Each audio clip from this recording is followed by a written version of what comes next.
today? Good, Erica. Come in, have a seat. We're just going to be talking a little bit more in detail about our last meeting, and just to follow up to see how detox went, and see if there's any questions for me before you go into your treatment for 90 days. So I just wanted to see how you're doing as far as, how you're feeling physically, and just how you're doing after your detox.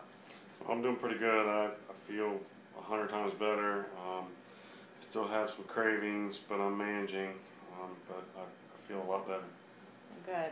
And that's normal. I don't know if you've ever gone through detox before, but throughout recovery, you're probably going to have cravings, and that's just one of those things that you're going to have to learn how to deal with, and learn what your triggers are, and what your limit is.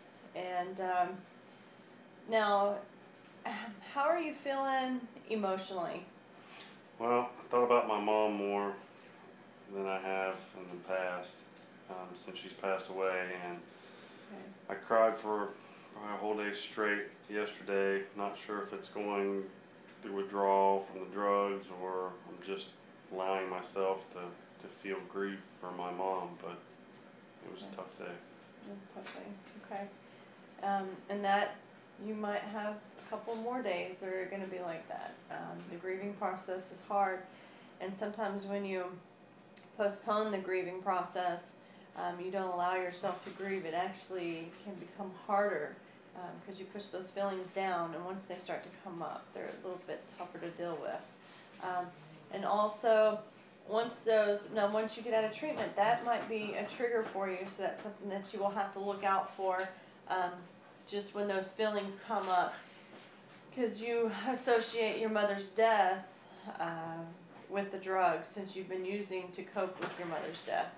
So that could very well be a trigger for you. So that's something that you're also going to have to look out for.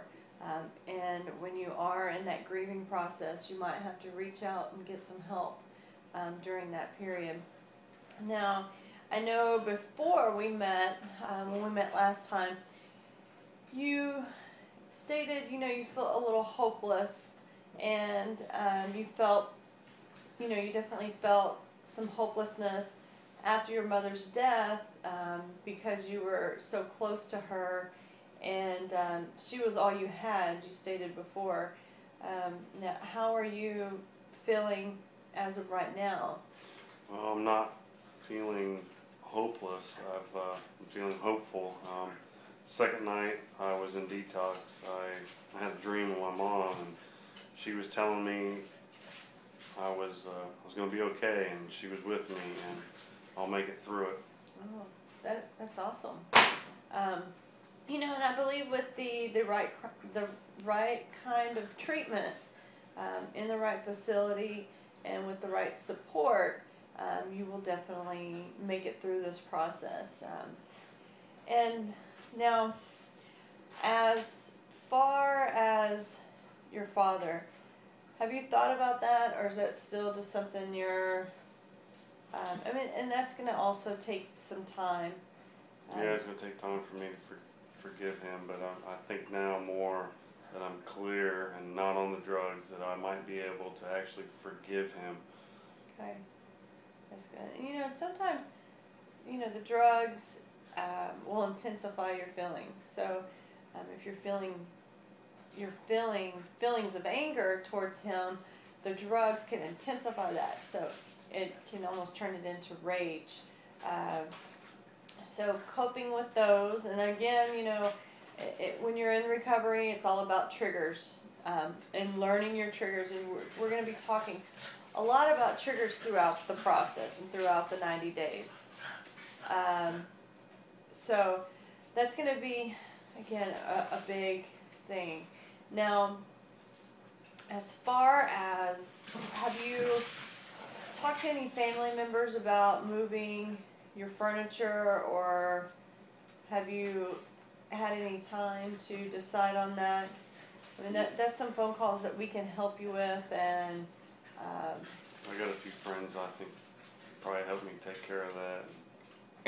I don't have much anyway, so okay. it should be not a problem.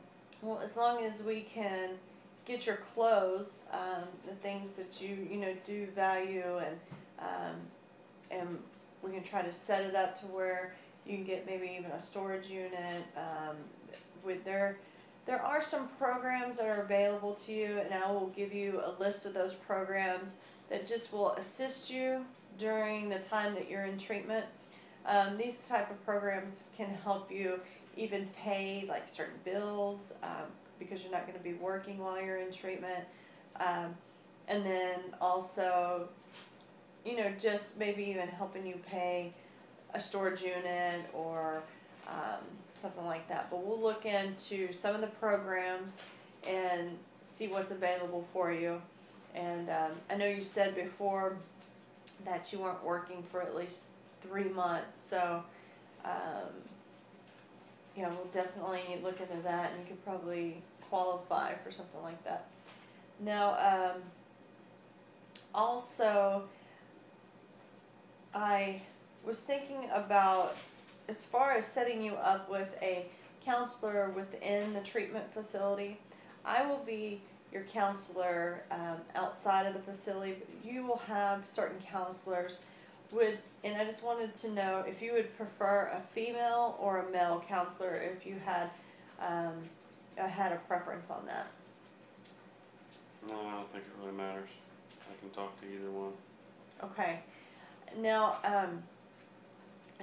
I was reading in your charts, and I noticed it said that back in 2008, and this was before your mother passed away, you were on medication you had some depression back then, and it looks like you are on a low dose of Prozac. Are you still currently taking the Prozac? No, I got that prescription ran out, and I really never renewed it. And I wanted more, and they couldn't give me anything stronger, so that's why I kind of really went into other stuff.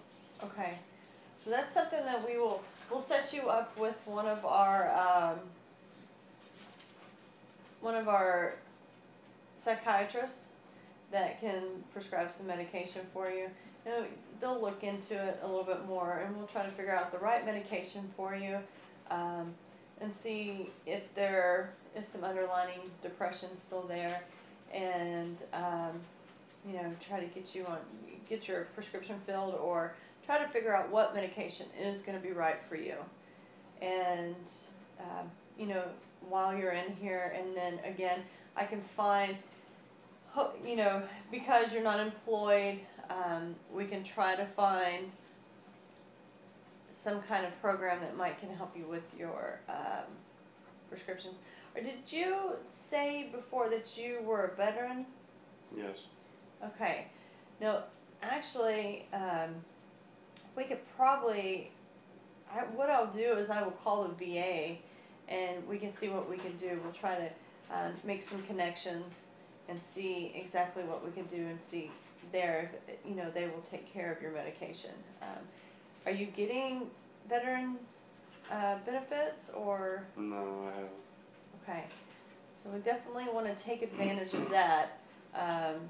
You know, that will definitely be in your favor, and VA should cover a large portion of it.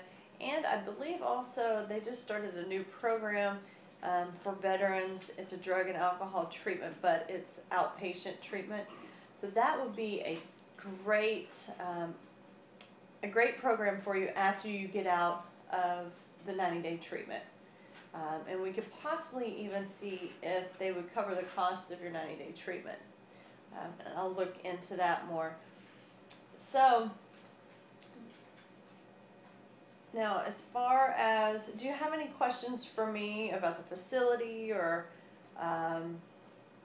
anything, any questions that I can answer for you? No, I'm just ready to get better. Okay. Hopefully they can help me. That's awesome. That is a great attitude to have, and I'm really happy for you, and I really think that you are going to do well. if you will just listen to your counselors, they know what they're talking about, and you know, just go through the process and just walk through it and be open to things. And it seems like you're very open, and you just have to be really open and be open to the recovery process, and you have the grieving process.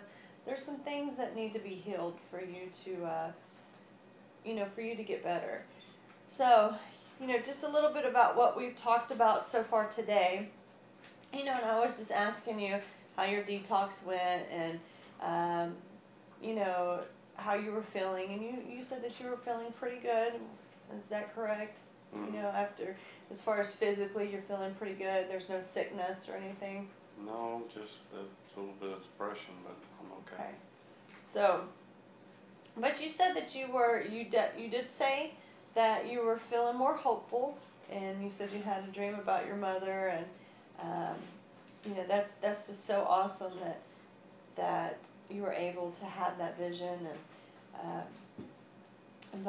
And then we also talked about, you know, just your apartment situation, trying to get that situated, and then also the medication, and hooking up with programs that we can try to take advantage of every program possible for you, as far as financially, and as far as, you know, having the VA cover some of your medication, things like that. So, would you say all that is correct? Yes. Okay, great. So what we're going to do is I am going to release you from detox. I'm going to have to get one of the MDs to sign off on this. And then we will actually have a van drive you over to the treatment facility where you're going to be staying. It's actually really nice. It's right on the beach. I think you're really going to enjoy it. It's top notch, and they have some of the best counselors there. And I'm going to put you with Dr. Benson. He's one of the psychiatrists there, and he will get you started looking, and you know, he'll be looking into the medication and things, and you know, maybe looking into a proper diagnosis for you. And then he will assign you to a counselor there. And if for some reason that's not the counselor for you, you can always switch counselors. There's no hard feelings. And so what we'll do is we'll just send you over there by the van, and if you need anything, you can call me at any time. I will be making all the arrangements for you, and assigning programs and stuff for you. Okay? Do you have any questions for me as of right now? No, I think I'm good. I'm just ready to go. Good. That's a great attitude. Well, again, Robert, it's been a pleasure to see you again. And of course, I'm going to be seeing you pretty soon, and I'll be checking in on you periodically while you're in treatment. And yeah, again, if you have any questions, please call me. Okay? Okay. Okay, great. Thank you, Erica. Thanks, Robert. You have a great day. Thanks.